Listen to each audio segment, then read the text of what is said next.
बिस्मिल्लाहिर्रहमानिर्रहीम, अस्सलामुअलैकुम। लाइव में डॉक्टर शाहिद मसूद के साथ मैं हूँ सुमेरा सलीम। नाज़रीन, वज़ीर आज़म शहबाज शरीफ साहब ने अक़वाम मुत्तहिदा की जनरल असम्बली से खिताब करते हुए कहा है कि गज़ा में जारी मज़ालिम की सिर्फ मज़म्मत काफ़ी नहीं है, बल्कि इस बर्बरियत को फौरी तौर पर रुकना चाहिए। जबकि इलेक्शन कमीशन ने सुप्रीम कोर्ट की मखसूस नशिस्तों पर 8 जजेस के 14 सितंबर के वजाहती हुक्मनामे पर नज़रसानी दरख्वास्त दायर कर दी है, जिसमें मौक़िफ़ अपनाया गया है कि अदालती फैसले पर ताख़ीर का जिम्मेदार इलेक्शन कमीशन नहीं है। 12 जुलाई के फैसले की वजाहत के लिए 25 जुलाई को दरख्वास्त दायर की गई। सुप्रीम कोर्ट ने 14 सितंबर को वजाहती ऑर्डर जारी किया था, जबकि IMF की जानिब से $7 अरब कर्ज की पहली किस्त जारी कर दी गई है, जो कि मौसूल हो गई है। इसके अलावा भी दीगर मौज़ूआत पर आज हम गुफ्तगू करेंगे। स्टूडियो में हमारे साथ मौजूद हैं डॉक्टर शाहिद मसूद। अस्सलाम वालेकुम डॉक्टर साहब। वालेकुम जी, आपको भी।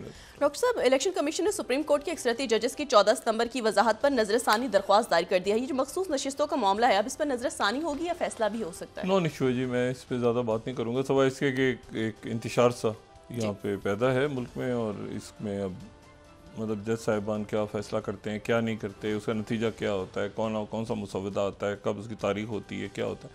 लेकिन एक चीज़ आप ज़रा अगर उस पर गौर करें तो पिछले कुछ 24, 48, 72 कुछ 3-4 रोज़ से ये तरमीम पे लगता है कि एकदम से जो इसका टेम्परेचर था तरमीम के हवाले से वो एकदम से नीचे आ गया। अब आपको बहुत ज़्यादा लोग यहाँ पे फाल नज़र नहीं आ रहे, मुख्तलिफ जमातों के वो MNA से कांटेक्ट करते नज़र नहीं आ रहे, पार्लियामेंट का इजलास कब होगा, कैसे हो, क्या होगा, क्या मतलब वो एकदम जो वो पीक पे गया था मामला, वो अचानक ठंडा सा हो गया। ठीक है, तो या तो वो किसी यहाँ पे कोई किसी तब्दीली से वो तो उसका ताल्लुक था कि जिसकी वजह से वो एकदम से बहुत, देखें ना अभी कहाँ पे मतलब है कि कई MNAs मुल्क से बाहर हैं, कई सेनेटर्स बाहर हैं, और ये सारा मामला है जी पार्लियामेंट से 2/3 अक्सरियत का। ये सारा जो भी कुछ यहाँ पे हो रहा है, इसको तो मैं एक फसाद, ये इंतशारी कहूँगा, क्योंकि इसका मुल्क के जो इश्यूज हैं वो तो बिल्कुल अलग है। वो ये आप देखेंगे, ये तरमीम मंजूर होनी है, जो भी कुछ होना है, ये कुछ मेरे ख्याल से 8-10 तारीख तक किसी ने हो जाना चाहिए इसको। उसकी वजह ये है कि उसके फ़ौरन बाद जो है वो शंघाई कॉरपोरेशन ऑर्गेनाइजेशन का इजलास हो रहा है, और उसमें मतलब अभी तक सरकारी तौर पे तो ऐलान नहीं हुआ, लेकिन इस बात के इम्कानात हैं कि भारतीय वज़ीर ख़ारजा जयशंकर भी पाकिस्तान है, इस बात के इम्कानात हैं। अच्छा, तो एक तो ये बात हुई, तो ये जो भी कुछ है वो देखते हैं कि किस तरफ जाता है मामला। दूसरी जो बात है वो ये है कि ये जो IMF की तरफ से पाकिस्तान इस मरहले से तो गुजरा, वो कहते हैं ना, इस दुश्वार मरहले से तो गुजरा, लेकिन फिर वही बात कि क्या पाकिस्तान हमेशा IMF में ही रहेगा या इससे निकलने का कोई प्लान भी है। और प्लान जो है वो अक्सर ऐसा होता है कि IMF से जब वो बात कर रहे होते हैं तो IMF की बातों से ही वो प्लान आपके सामने आ जाता है। जैसे उन्होंने कहा कि खर्चे कम करो, उन्होंने कहा स्कीम्स ख़त्म करो, मतलब वो एक तो उसका पॉलिटिकल टूल है, होगी आज की दुनिया में, ठीक है ना। लेकिन IMF भी थोड़ा सा ग्रेजुअली उसको भी मुल्कों के साथ थोड़ा सा अपना रवैया नरम करना पड़ेगा, इसलिए कि अब दुनिया में दूसरे ब्लॉक्स भी बन रहे हैं और दूसरी करेंसीज भी आ रही हैं और ब्रिक्स भी बन रहा है, और एक मुतबादिल पैरेलल सिस्टम जो है वो दुनिया में जन्म ले रहा है। तो IMF का वो जो दौर था ना कि सैंक्शंस लगा दी, तो उससे IMF को भी थोड़ा सा देखना चाहिए, और वो अच्छा है कि इसमें।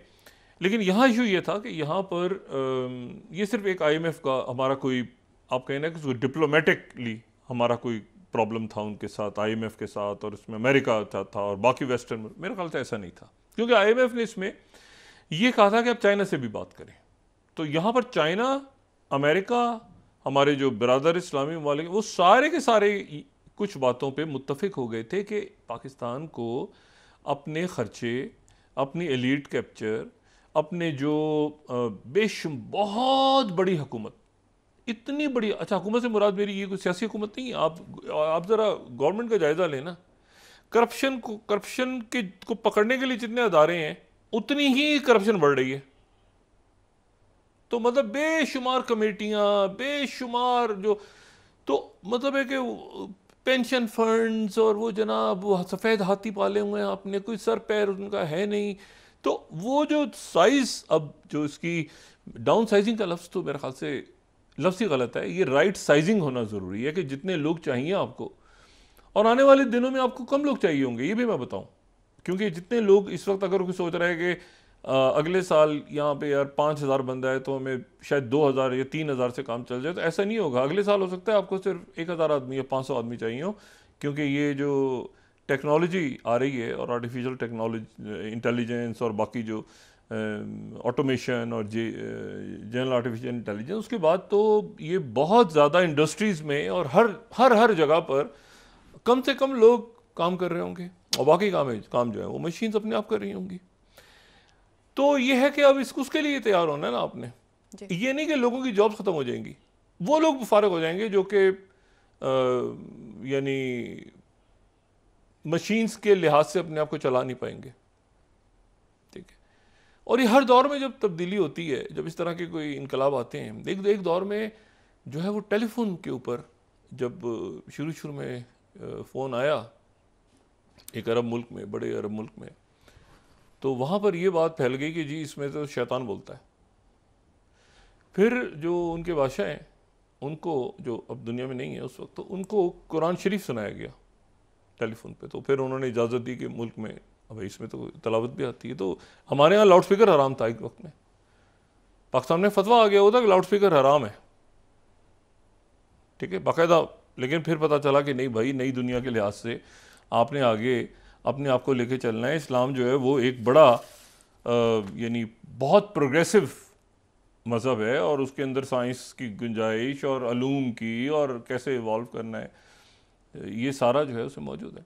एनीवे, तो ये अब ये है कि ये इशू है कि इसमें आपने कैसे आगे चलना है, इकॉनमी को कैसे ठीक करना है। और बाकी शहबाज शरीफ साहब ने जो स्पीच की आज अक़वाम मुत्तहिदा में, उस स्पीच में दोनों चीज़ें जो दोनों अब ग्रेजुअली पाकिस्तान की जो पोजीशनिंग अब हो रही है ग्लोबल स्टेज पे,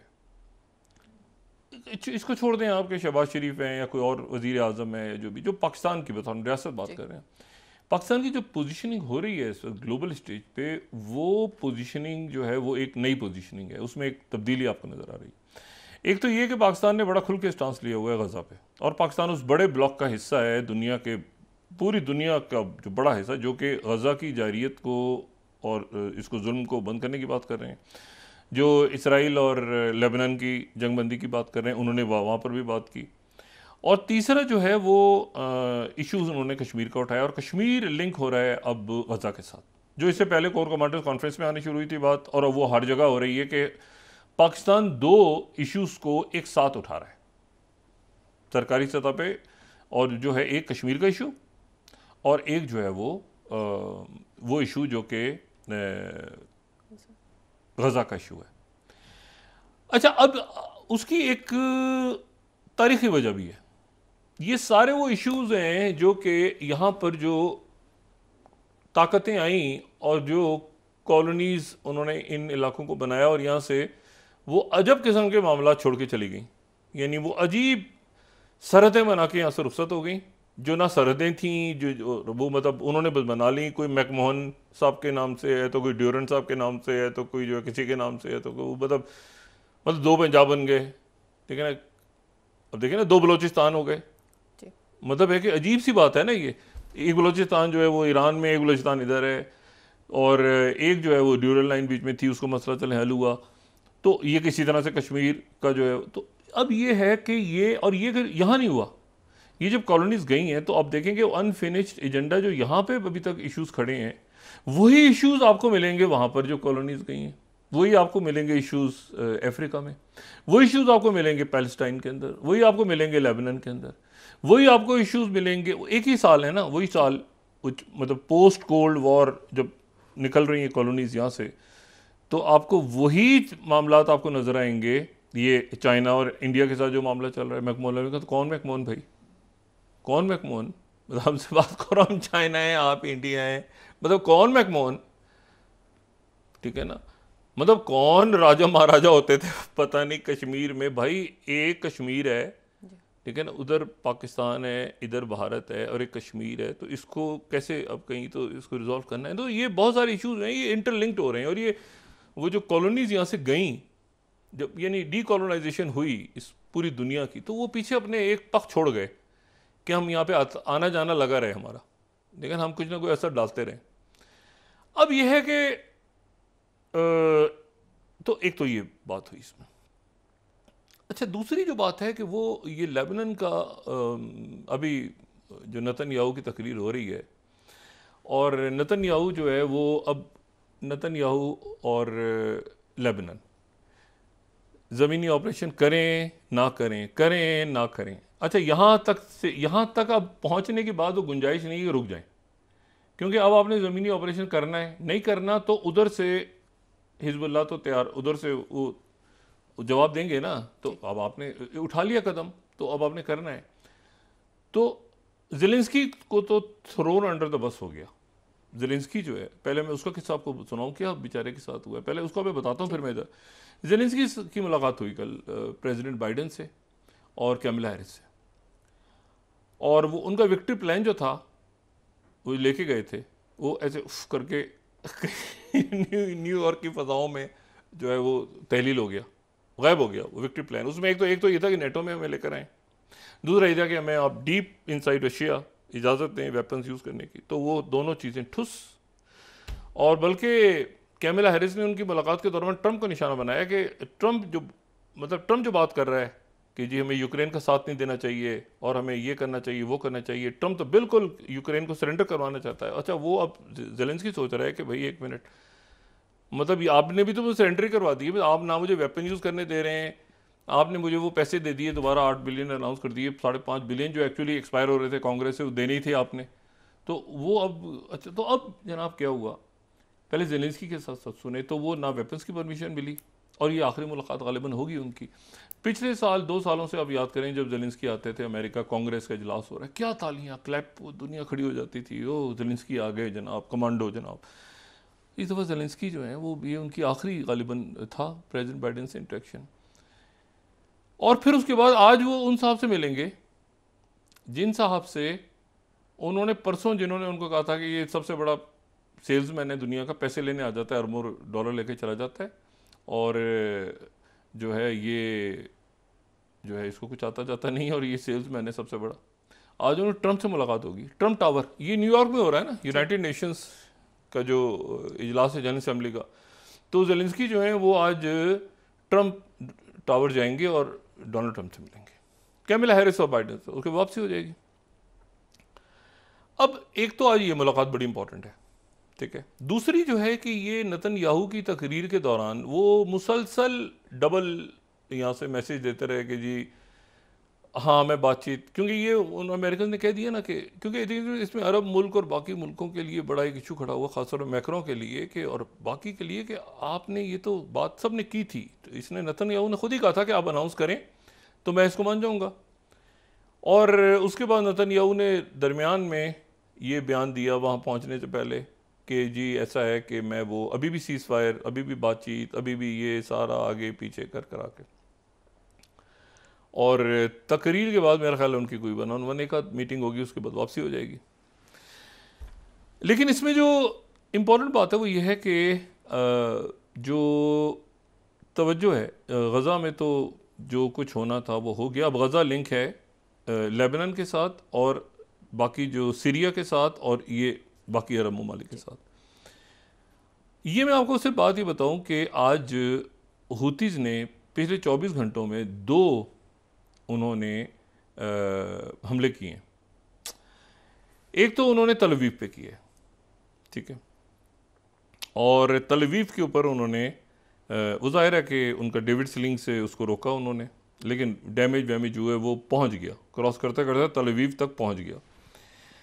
और दूसरा जो है वो उनका जो अटैक हुआ वो जो बहुत ही यानी एक आप समझें कि एक हैरान कुन बात है ये कि उन्होंने ये कहा कि 3 US डिस्ट्रॉयर्स को उन्होंने आज टारगेट किया है, यानी बहरे अमर में 3 जंगी जहाज़ों को अमेरिका के, और मैं यहाँ कोट कर रहा हूँ 26वीं स्लाइड रॉयटर्स, ठीक है, Yemen Houthi say they targeted 3 US destroyers in Red सी।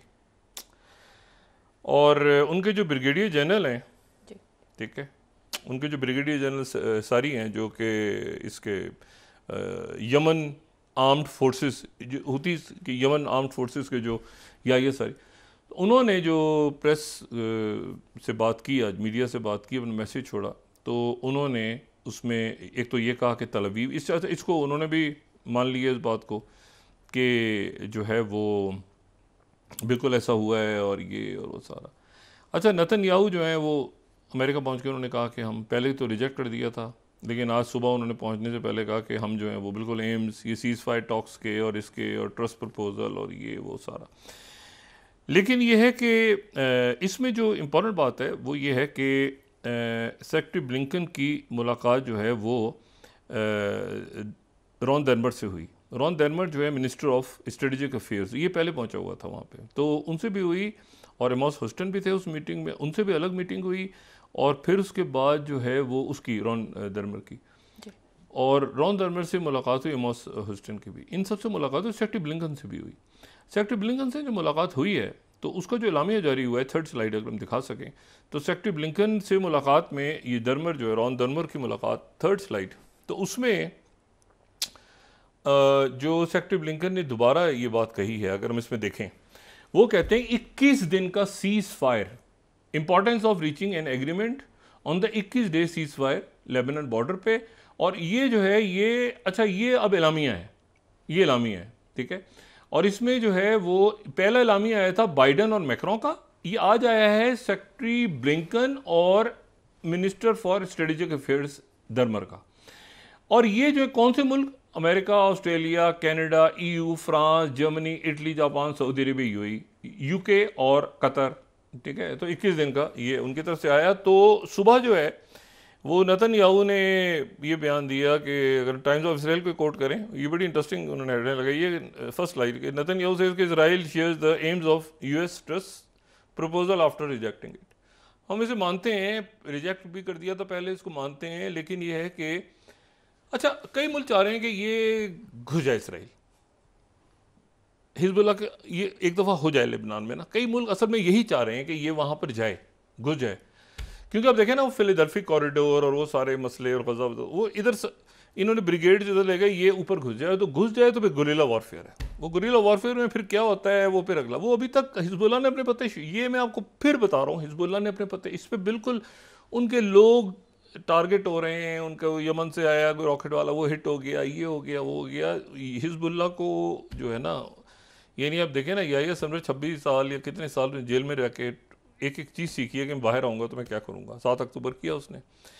अब इशू ये है कि वहाँ जो लोग बैठे हैं सारे, तो वो तो गुर्गे हैं और उनको जाहिर है कि सपोर्ट है इस वक्त दुनिया, ये बड़ी कुव्वतों की भी, ना सिर्फ ये कि इलाकाई कुव्वतों की, बल्कि एक ब्रॉडर एक्सपेक्ट में देखें तो चाइना और रशिया ने पोजीशन ली हुई है फ़लस्तीन के लिए।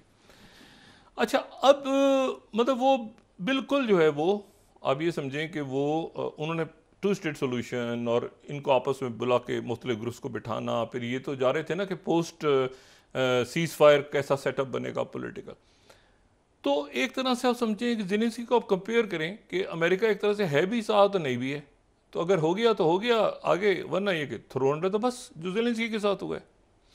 उधर वो पुतिन ने, प्रेसिडेंट पुतिन ने कहा कि हम अपने न्यूक्लियर को जो है वो अब ये है कि हम स्ट्राइक करेंगे, अगर हमारे ऊपर स्ट्राइक हुई नेटो मुल्क की तो हम न्यूक्लियर यूज़ करेंगे।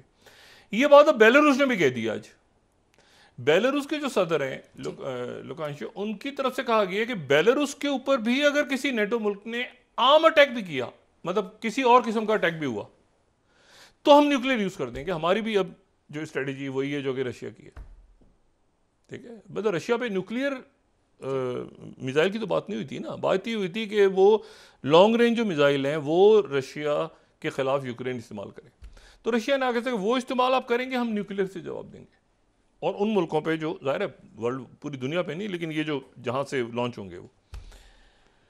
अब यही बात बेलारूस ने कर दी है, ठीक है। तो वो मुल्क जो हैं वो अब ये है कि वो नेटो में तो हैं, मगर वो नहीं चाहते कि अपने पड़ोस पे, मतलब उनके मुल्कों से असला इस्तेमाल होना शुरू हो जाए और वो बगैर इस फड्डे में पड़े। और इस वक्त तो ये कि अब सीज फायर कैसे होता है, कहाँ होता है, वो ज़ेलेंस्की साहब जो है वो अपना विक्ट्री प्लान लेके, खुदा जाने विक्ट्री प्लान लेके ट्रम्प के पास जाएंगे। ट्रम्प कहता है ये आदमी हर साल, मुझे लगता है बाइडेन और कैमला हैरिस ने उसे कहा कि उधर ही जाओ, अब हमारी तरफ मत आओ, उधर ही जाओ। वो कह चुका है कि मैं तो 1 मिनट में इनकी मदद बंद कर दूंगा इस आदमी की, तो जंग खुद बहुत बंद हो जाएगी। जब मैं पैसे नहीं देंगे हम तो जंग बंद हो जाएगी और पुराने पैसे भी निकलवाएंगे इससे। मतलब ये ट्रम्प की स्ट्रेटेजी बड़ी जो है ना ज़बरदस्त है। अच्छा, और वही कल जो बात की थी उसने कि ये हिटलर और नेपोलियन ही जीत सकते, तो ये क्या है जी। अच्छा, तो अब वो ज़ेलेंस्की साहब तो अजीब, उनका एक अजीब सिलसिला बन गया, वो बात नहीं बनी। अच्छा, दूसरी जो मुलाकात है आज वो बड़ी इंपॉर्टेंट होने जा रही है, मेरा ख्याल है बहुत इंपॉर्टेंट मुलाकात है, और वो होने जा रही है सेक्रेटरी ब्लिंकन और चाइना के वजीर खारजा वांग ली की। वो भी न्यूयॉर्क में हो रही है। मतलब अगर सबसे अब से इंपॉर्टेंट मीटिंग्स कौन सी हैं तो उनमें से एक मीटिंग ये होने जा रही है जो कि अमेरिकन सेक्रेटरी स्टेट और अच्छा उसमें अब देखें ये उस वक्त हो रही है मुलाकात जब गज़ा, यूक्रेन, ताइवान का खुदा जाने क्या बनेगा, लेकिन इसी दौरान ईरान को सपोर्ट किया और चाइना ने, और इसी दौरान जो है वो चाइना ने इंटरकॉन्टिनेंटल बैलिस्टिक मिसाइल फायर किए इसी दौरान, और आज सेक्रेटरी ब्लिंकन से उनकी मुलाकात होगी तो देखते हैं कि उसका लामी अकल क्या आता है। तो एक तो सूरत हाल ये बन गई कि वो अब ये जंग चल रही है, रुक रही है, सारे मुल्कों ने लामिया जारी कर दिया। यहाँ पे सऊदी अरेबिया ने आज एक नया इनिशिएटिव का ऐलान किया है कि हम जो है यहाँ पे एक सऊदी अरेबिया लेड जो है वो फ़लस्तीनियों के लिए, जिसमें सऊदी अरेबिया होगा, बाकी मुल्क होंगे, यूरोप के मुल्क भी होंगे, क्योंकि यहाँ पे अब ये है सारा सिलसिला कि जो फ़लस्तीन है वो देखें, leader of the Islamic world के लिए भी तो एक बात है ना इस वक्त कि इस्लामिक वर्ल्ड जो है उसको लीड कौन करेगा, कौन सा मुल्क लीड करेगा। मतलब जो मुख्तलिफ ब्लॉक्स बने हुए हैं दुनिया में, वो चाहे ब्लॉक्स जो हैं वो जैसे भी हों, देखिए जैसे सार्क है तो सार्क में सारे मुल्क इकट्ठे मेंबर थे। इंडिया ने कहा नहीं हम बादशाह हैं, इंडिया ने कहा तोड़ दो उसको, तोड़ दिया, वो दूसरा बनाया कोई, वो भी गायब हो गए, ब्लॉक सारे तहलील हो गए। तो एक इस तरह के जो ब्लॉक्स होते हैं तो उसमें सबकी एक इक्वल इंपॉर्टेंस होती है। अब ब्रिक्स है तो ब्रिक्स जो है उसमें सऊदी अरेबिया भी है, बाकी मुल्क भी हैं सारे, उसमें जो है वो ईरान भी है, ये भी है, लेकिन ऊपर ये नहीं आप कह सकते कि एक मुल्क उसमें से कमतर दर्जे का है तो दूसरा मुल्क हो। हाँ, चाइना लेड है, हर एक को पता है, चाइना और रशिया लेड है, चाइना लेड है, एससीओ है, एससीओ के कितने सारे मेंबर्स हैं, लेकिन आप देखें जो भी कहें नाम है उसके शंघाई है। तो इसी तरह से ओआईसी और अरब लीग जो है, तो अरब लीग अरब ममालिक का एक ब्लॉक है ना, तो उसको लीड किसने करना है, और ओआईसी को लीड किसने करना है, क्योंकि यहाँ पे 2-3 मुल्क 4 मुल्क इस वक्त बड़ा इंपॉर्टेंट रोल प्ले कर गए हैं। एक ज़माने में इजिप्ट और सऊदी अरेबिया के दरमियान ये मामला था, यानी जब जमाल अब्दुल नासिर और शाह फैसल मरहूम की आपस में नहीं बनती थी, इन दोनों की नहीं बनती थी आपस में, क्योंकि दोनों अरब मुल्कों के बड़े लीडर्स थे। एक का झुकाव सोवियत यूनियन की तरफ था, एक का झुकाव अमेरिका की तरफ था। तो उसके बाद ये हुआ कि जो है वो, और उसका नतीजा ये यमन के अंदर निकल रहा है, कभी Yemen, north Yemen, south Yemen, कभी ये आपको नज़र आ रहा है सीरिया में, कभी और कहीं नज़र आ रही हैं जंगें। तो ये सोवियत कोल्ड वॉर के दरमियान ये तो बड़ा मरकज़ रहा है ना मशरिक़ वस्ता। अब इशू ये इसमें सारा कि तो लीड कौन करेगा। इस वक्त सारे मुल्क एक साथ हैं, अब ईरान भी है आगे, इसमें सऊदी अरेबिया भी आगे जाएगा। ये नहीं होगा कि ईरान आगे जा रहा है तो सऊदी अरेबिया कहेगा नहीं, सऊदी अरेबिया भी आगे जाएगा, टर्की आगे जाएगा। तो अल्टीमेटली बहुत से प्लेयर्स फ़लस्तीनियों के साथ हैं, मतलब वो अफोर्ड ही नहीं कर सकते कि इस मरहले पे फ़लस्तीनियों को छोड़ दें, क्योंकि अरब लीग है ना, अरब लीग के अंदर भी तो वो लेकर आए हैं बशारुल असद को, सऊदी अरेबिया लेकर आया है, और चाइना ने दरमियान में मुसालियत करवाई हुई है कि आपस में कोई मुल्क। तो अब जनाब वो CGTN ने खबर ये चला रहा है, CGTN दबरदब 27वीं slide, Yemen Houthi say they targeted 3 US destroyers in Red Sea, चलता जा रहा है। ये CGTN देखे तो मेन वो यही है कि भाई ये आके अमेरिका यहाँ पे 3 डिस्ट्रॉयर्स तो हूतीज़ ने गिरा दिए हैं, बाकी तो छोड़ देना कि आप पैसिफिक वगैरह में जब तक आएंगे वो CGTN चलाया जा रहा है। दूसरी जो बात है तो ये है कि अब इसको ये देखना है कि इसराइल को भी अटैक किया उन्होंने, और उन्होंने हूतीज़ ने अटैक किया है अमेरिकन डिस्ट्रॉयर्स को। उनकी तरफ से डिनाइल नहीं आया अभी तक, डिनाइल आएगा अमेरिका की तरफ से तो उस पर हम बात कर लेंगे। अच्छा, इसमें अब एक बात जो है ना, मैं इसमें एक और कहूँ कि देखें, डॉक्टर यूनुस बांग्लादेश के, मैं ज़ाती एक पाकिस्तानी की हैसियत से उनको, ज़ाहिर है वो एक मुल्क के जो भी उनकी पॉलिसीज़ हैं, मैं सलाम पेश करता हूँ। वो सेक्रेटरी ब्लिंकन से मिले हैं और सेक्रेटरी ब्लिंकन से मिलकर उन्होंने बात क्या की है और अमेरिका ने आगे से क्या जवाब दिया है।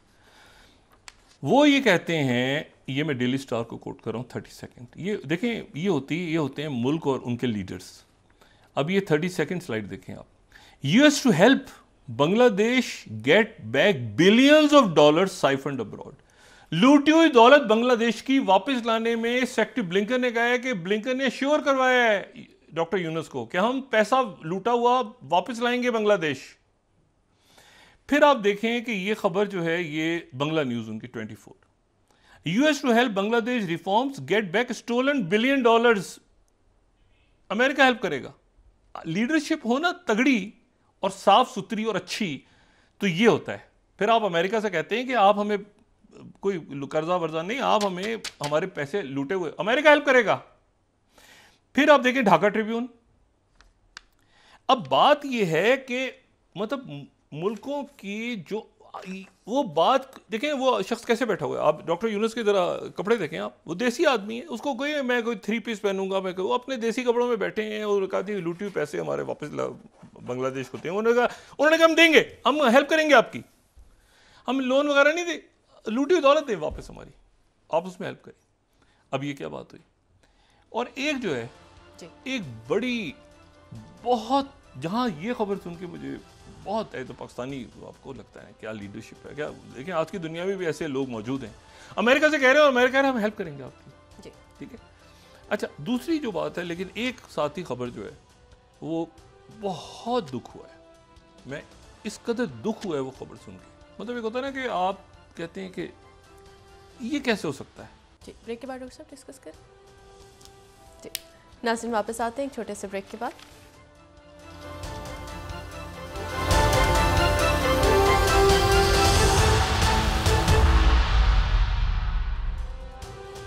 वेलकम बैक नाज़रीन। डॉक्टर साहब, नया IMF का जो प्रोग्राम है वो पाकिस्तान की मुश्किलात को कम कर सकेगा?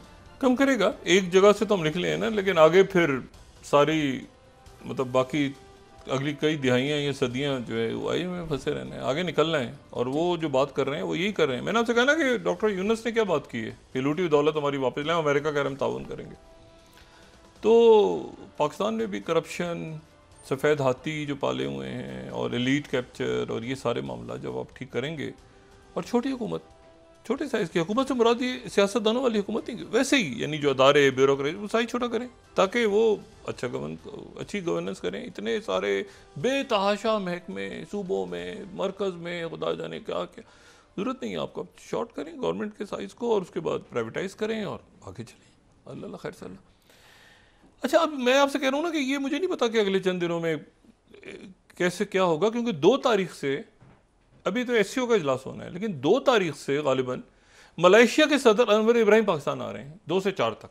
ये अनवर इब्राहिम साहब यानी मलेशिया, ये महातिर मोहम्मद वाले, ठीक है ना, उनके पहले साथ रहे कई सालों तक, फिर अलग हो गए, फिर सदर बने, तो बड़ी ज़बरदस्त डायनेमिक पर्सनैलिटी मलेशिया हमारा, वैसे ही बड़ा ज़बरदस्त हमारे अच्छे ताल्लुकात उनसे। तो वो पाकिस्तान गालिबन आ रहे हैं, 2 से लेकर 4 तक वो पाकिस्तान रहेंगे। तो मुझे बताएं इस दौरान या फिर ये क्या हो रहा होगा। मतलब मलेशिया है जो पाकिस्तान को बड़ा अच्छा अंडरस्टैंड करता है और पाकिस्तान मलेशिया को अच्छा मतलब एक ताल्लुक है। अच्छा, दूसरा ये कि नेतन्याहू की आज मीटिंग्स शायद अमेरिका में कैंसिल होना शुरू हो गई हैं। ये अमेरिकन ने कहा है कि बाकी सारी मीटिंग न्यूयॉर्क में कैंसिल हो गई, ये सीज फायर और ये जो गुफ अप हुआ सारा।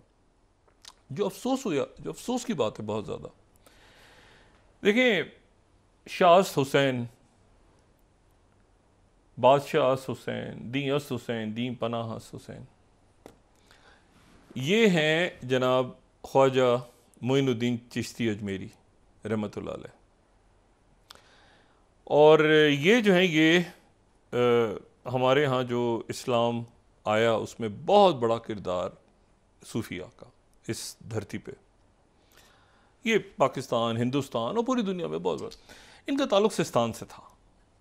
और ये बुखारा, समरकंद गए ख्वाजा मोइनुद्दीन चिश्ती रहमतुल्लाह अलैह, और फिर ये जो है ये कुछ अरसे लाहौर भी क़याम किया। दाता साहब और सैयद अली हजवेरी रहमतुल्लाह अलैह उनके उनकी जो आस्थान है उस पर भी रहे कुछ देर। फिर ये अल्तमश के दौर में चले गए दिल्ली, और उसके बाद फिर वहाँ से अजमेर शरीफ गए।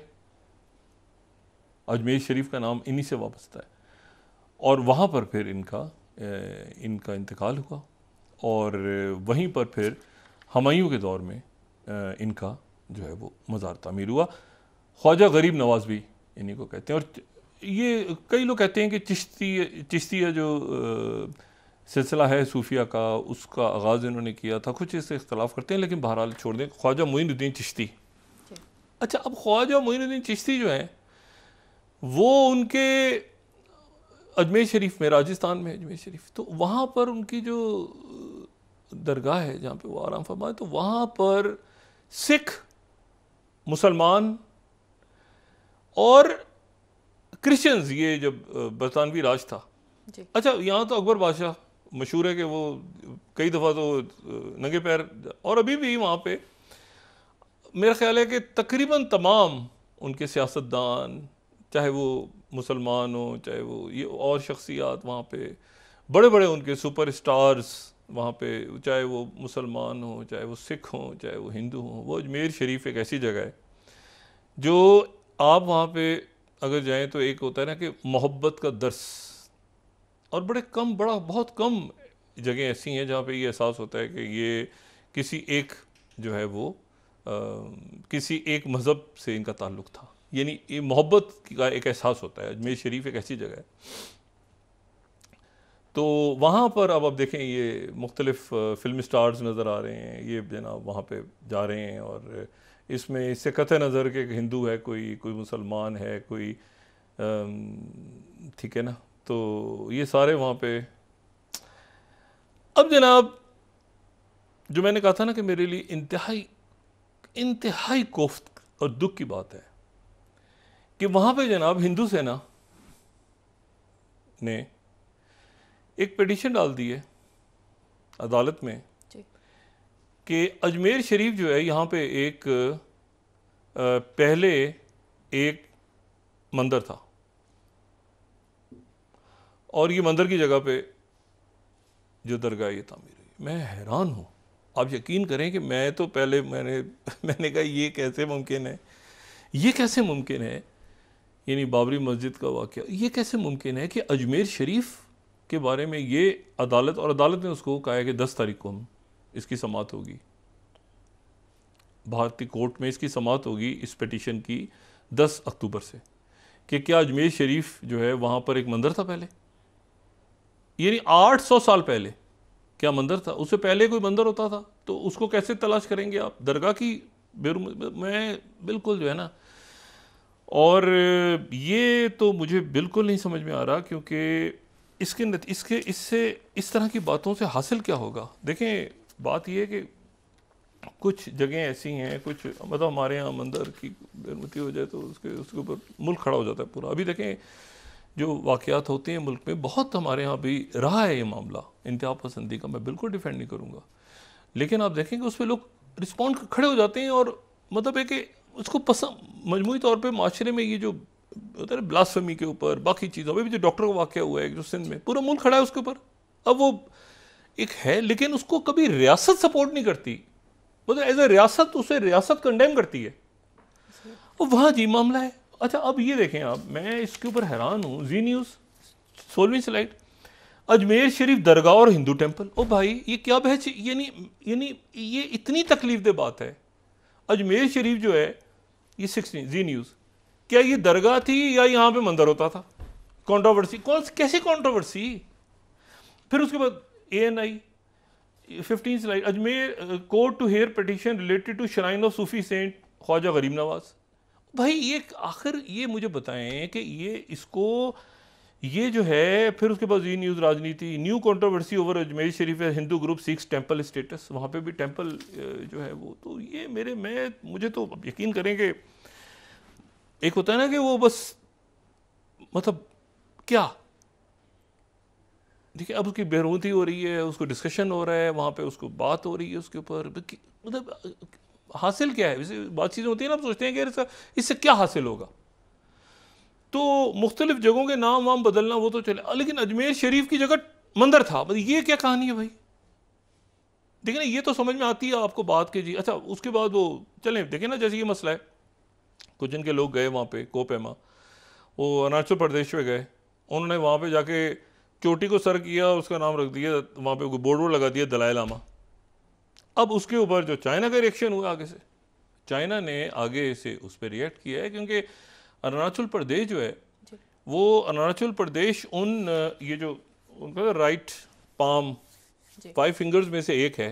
आप लद्दाख से शुरू करें और उसके बाद ये अरुणाचल प्रदेश तक चले जाएं, और इधर में नेपाल और भूटान और सिक्किम और ये सारा, ये चेयरमैन माओ ने कहा था। अब और अरुणाचल प्रदेश जो है वो उसको जाहिर है China south Tibet autonomous region अपना करार देता है, जंग नाम उसके से पुकारता है। और ये देखें ना, अरुणाचल प्रदेश जो है, अब ये इधर में, ये इस तरफ म्यांमार है पूरा, अगर ये नक्शा देखें ना, तो एक तरफ इनके म्यांमार है, एक तरफ भूटान है, एक तरफ आसाम, और ये नागालैंड, मणिपुर, तो और ये बहुत बड़ा बॉर्डर, सबसे बड़ा बॉर्डर जो है अरुणाचल प्रदेश का आप देखें तो वो आपको मिलेगा या तो आसाम के साथ, या मिलेगा आपको ऊपर चाइना है, ठीक है ना, ऊपर चाइना है, या वो म्यांमार के साथ भी। अच्छा, बहुत बड़ा बॉर्डर है, यानी उसके ईस्ट में तो म्यांमार है। अब इन्होंने जनाब वहाँ जाके कह दिया कि दलाई लामा, अब दलाई लामा कहाँ से आ गए भाई? तो दलाई लामा, तो ये जो है ये फिर एक मसला, यानी ये 24वीं चला न्यू इंडियन एक्सप्रेस, कोट कर रहा हूँ ताकि एक रेफरेंस, चाइना सेज के Arunachal is their territory after Indian mountaineers name peak after Dalai Lama. उन्होंने ये नहीं कहा मुजम्मत, उन्होंने कहा हमारा, एक बार जहन में रखो, हमारे इलाके में घुस के तुम, अच्छा इस बात के, ये वो पूरा खत्म हो जाता है ना फिर सारा सिलसिला दोबारा। उन्होंने कहा ये हमारी टेरिटरी है, ये नहीं कि मुजम्मत कर रहे हैं इस बात की, नहीं नहीं नहीं नहीं, ये हमारे इलाके में तुमने हमारे इलाके में तुम घुसे हो। तो अब मसला ये है कि ये इसको करने की क्या ज़रूरत थी, और ये ज़ेंगनान का इलाका, वो उसको बड़ा सीरियस इस चीज़ को लेते हैं, और फिर उन्होंने याद दिला दिया। इन्होंने कहा होगा टेस्ट करते हैं, वाटर टेस्ट, वो पता नहीं, खुद ये बच्चा पार्टी खुद गई, यंग नौजवान थे कोपेमा। मैं सिर्फ ये कह रहा हूँ कि इस वक्त अजमेर शरीफ का जो अभी ये शहबाज शरीफ साहब ने जो तकरीर की वहाँ पे, उन्होंने कहा कि जी बहुत से जो मुसलमान इलाके हैं और हैं उनके नाम तब्दील हो रहे हैं, वो एक अलग इशू है। अजमेर शरीफ एक मंदिर था, ये कोई मतलब मुझे तो ये इसको छेड़ने की, और एक तरह से होता है ना, आग लगा दें मुल्क में, टेंशन फैला दें, और वहाँ पे वो सारे लोग जो जाते रहे इतने सालों में, मोदी साहब भी चादर भेजते रहे हैं वहाँ पे, वो खुद भी चादर भेजते रहे हैं। तो ये मेरे लिए बड़ी एक हैरान कौन सी बात है। और इसमें अब देखना ये है कि 24-48 घंटों में क्या, एक तो ये है कि ज़ेलेंस्की, रशियन इंटेलिजेंस की रिपोर्ट है, अभी ये वो है जो यानी होता है ना चैटर, रशियन इंटेलिजेंस ये कह रही है कि अमेरिका ये चाह रहा है कि ज़ेलेंस्की को हटा के उसकी जगह यूक्रेन का दूसरा प्रेसिडेंट लाया जाए, और फिर वो पीस टॉक्स की तरफ जाए, ज़ेलेंस्की थ्रोन रहने दो बस। और ये रशियंस कह रहे हैं कि हम तक अमेरिका की तरफ से जो, यानी एक होता है ना कहीं वो होता है, तो वो कहते हैं ज़ेलेंस्की जब जा रहा था तो उन्होंने यहाँ से मैसेज कन्वे किया न्यूक्लियर, ये वो सारा, एक होती है वो पब्लिक में बात होती है, एक वो होती है कि अब नहीं करेंगे आप ये वो सारा, लेकिन वो कह रहे हैं कि अब ज़ेलेंस्की जो भी पीस समिट होगी आगे फ्यूचर में, अमेरिका और चाइना और बाकी सारे मुल्क, वो ज़ेलेंस्की माइनस होगी, और वो जल्दी हो जाए, मतलब उस पर यूरोप भी तैयार है, सब तैयार हैं कि वो कहते हैं ना एक आदमी बीच में, यार इसको फेंको साइड पे, थ्रो अंडर तो बस भी वैसे कमाल का एक आजकल जो ज़बान पे ज़्यादा चढ़ा हुआ है, तो वो क्योंकि ज़बरदस्त तो हो ही रहा है ना सारा, हर तरफ ही हो रहा है सारा सिलसिला, तो बेहतर है कि थ्रो अंडर तो बस भी तो करते हैं ज़बरदस्त के बाद किसी को। अब मुझे बताएं ना कि 2 तारीख से अगर आ रहे हैं अनवर इब्राहिम पाकिस्तान, और फिर SCO की कॉन्फ्रेंस है, तो यहाँ पर ये क्या तमाशा लगा हुआ है, मैन मेड क्राइसिस, इसको ठंडा करना पड़ेगा ना सबको, ठीक है ना, पिटिशंस और ये और वो सारा। तो उम्मीद करते हैं कि तवज्जो वहीं जाएगी। आज मेरा ख्याल से आर्मी चीफ कराची में थे, और वहाँ पर बात हो रही, ताजरों वगैरह से मुलाकात हुई है। और उधर जो है वो ये औरंगज़ेब साहब ने, वैसे उनको हम दाद देते हैं, उन पर तनकीद भी बहुत होती है, मगर IMF के थ्रू उन्होंने जैसे तैसे करके, और अरब ममालिक और चाइना का शुक्रिया, उन्होंने इसमें हेल्प किया। लेकिन ये ना हो कि मतलब ये तकरीबन सूरत हाल आ गई है ना कि उधार मांग के, बकौल शहबाज शरीफ साहब के। तो ये कि अब ऐसी सूरत हाल आनी नहीं चाहिए दोबारा, ठीक है ना। मतलब हो सकता है एक प्रोग्राम दोबारा जाएं हम, लेकिन ये कि उसको करें ना, उसको जो वो बात कह रहे हैं उसको हम ख़त्म करें। और खुदारा ये डॉक्टर यूनुस ने जो बात की है, लूटी हुई दौलत वापस लाओ, ये डॉक्टर यूनुस की कहीं मुझे लगता है इन्होंने कोई मेरी मतलब ये तो देखें, डॉक्टर यूनुस अमेरिकन से कह रहे हैं, अमेरिकन कह रहे हैं हम आपकी हेल्प करेंगे, ये बात होती है ना। मुल्क ऐसी लीडरशिप होती है जो मुल्कों को आगे लेके फिर चलती है, ठीक है ना। और उनके आप देखिए ना, पूरे बांग्लादेश में इस वक्त क्या ज़बरदस्त बात फैले, मतलब वो बंदा कह रहा है कि आप हमारे, ये नहीं कि मदद है, हमारे लूटे हुए पैसे हैं, ये पैसे हैं, ये है, ये दुनिया में, मैं खुद इकोनॉमिस्ट हूँ, यहाँ पढ़े बैंकों में, इनमें मैं बात करूँ, आप हेल्प करें। अमेरिकन ने कह दिया हम हेल्प करेंगे आपकी, आपका पैसा है, बात खत्म हो गई। तो ये ऐसी लीडरशिप, अब कितना आता है कितना नहीं आता, लेकिन ये बात कहना और अमेरिकन से कहलवाना कि हम बिलियंस ऑफ डॉलर जो साइफन हुए, तो अमेरिकन ने माना तो सही ना कि लूटी हुई दौलत इनके मुल्क से लूटी गई, तो हसीना वाजिद तो उन्होंने तो बस, तो ये तो, और उधर ज़ेलेंस्की और नेतन्याहू करे, देखते हैं कहाँ तक कर लेता है, नहीं हुआ तो हम तो कहेंगे कि भाई हमने तो पहले ही कहा था सीज़ फायर करो। तो मतलब नेतन्याहू भी हवा में कहीं झूल झाल रहे हैं कि इनको कोई और ले जाए उठा के, या नहीं तो अमेरिकन ही खत्म कर दें, देखेंगे हालात क्या, हम तो चाहते थे आगे पीछे दाएँ बाएँ करके। और ये भी फारिग, हाँ उससे पहले नुकसान कितना होता है, शहादतें कितनी होती हैं, वो देखना है। और इसी में से मतलब चीज़ें तो सारी फाइनल थी ना, तो बस अब ये मेरे ख्याल से किसी ने उसको कहा है कि तुम जाओ उधर, ज़रा जो बचा कुचा रह गया है वो जाके उधर घुसो लेबनान में। फिर अभी स्ट्राइक की है दोबारा बैरूत पे, तो लेकिन ग्राउंड ऑफेंसिव करना है ना।